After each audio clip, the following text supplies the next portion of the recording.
In a game where the Vandal and Phantom are law for buy rounds, there was a man who dared to stand against it all and prove to the world that you could reach a high rank with a cheaper gun. But not just any cheaper gun.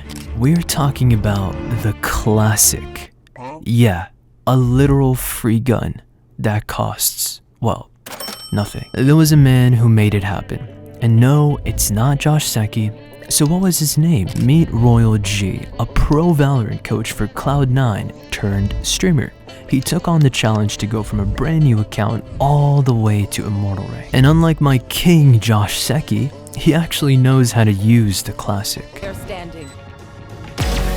Okay, I'm sorry Josh, I was only kidding. Now, as someone who has reached Immortal rank myself and got to top 4K in North America, I made it my goal to dissect what exactly it was that allowed Royal G to dominate all these ranks below Immortal and how you can start doing it too. After spending lots of time researching, I've put together the top 4 core reasons that helped him accomplish such a feat, and these 4 secrets should help you skyrocket the ranks of Valorant just like him. So let's jump right into it. The first and probably most important element to him succeeding in this was mastering the art of movement. You see, movement is literally 99% of the gunfight. Doesn't matter what gun you're using. Understanding the different styles of engaging in a gunfight, whether it's a burst strafe or a tap strafe or a tap strafe into a tap crouch. There are truly endless ways to mix and match your movement, and typically it all depends on the situation that you're in when you're taking a gunfight. Once you understand how to properly move in your gunfights, it'll already put you ahead of all the ranks leading up to Ascendant, as most players in these elos do not incorporate movement properly in any of their gunfights. And this is exactly why I teach all my students in my private community exactly how to move and engage in gunfights, alongside so many other things that we will discuss in this video. And some of them have even won over 600 RR in some cases within just a few weeks. Anything is possible, guys, especially if you grind and attain the right knowledge behind why you're grinding for it.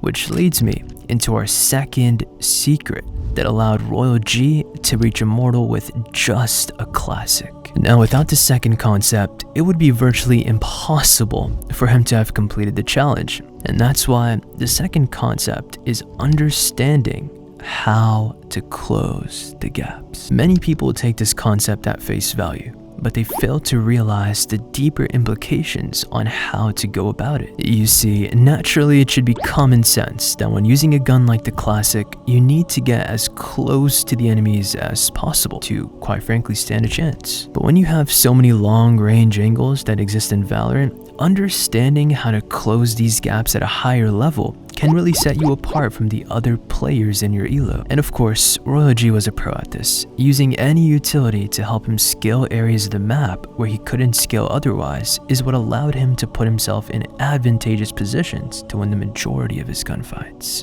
And this leads us into the third secret, which is maximizing util usage.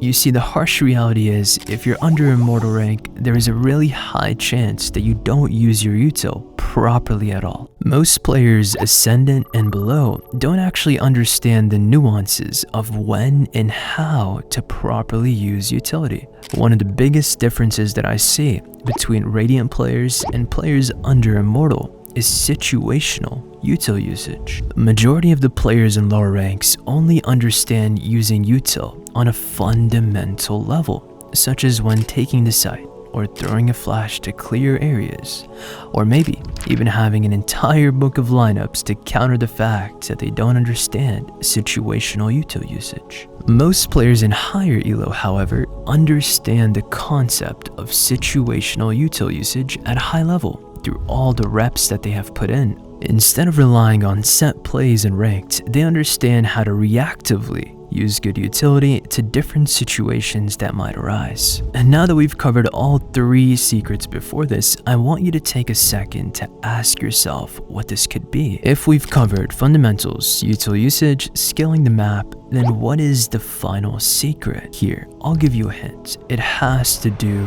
with not tilting. Alright, now I want you to tell me what it is.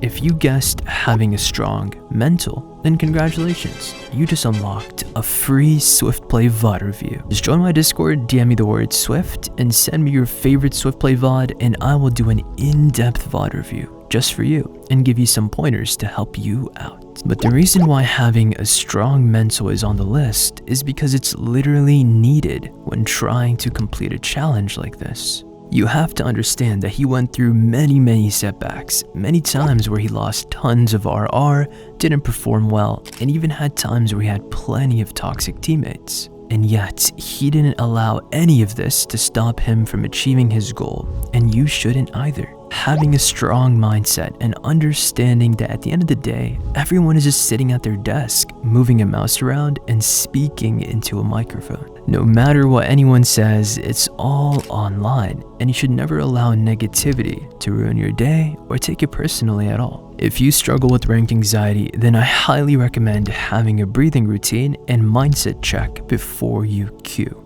This can ensure that you're locked and good to go. And it also helps a lot that before you even queue into your games, you already know that you're better than your competition. That's why, whenever I watch my students play, I realize that after they join my private community, they start dominating their opponents and truly start to feel free in their gameplay. I noticed this because of the routines that I have them follow and the skills they develop super quickly from being a part of my private community. It gives them a sense of confidence, knowing that they are going into their comp games way more equipped and far better than their competition.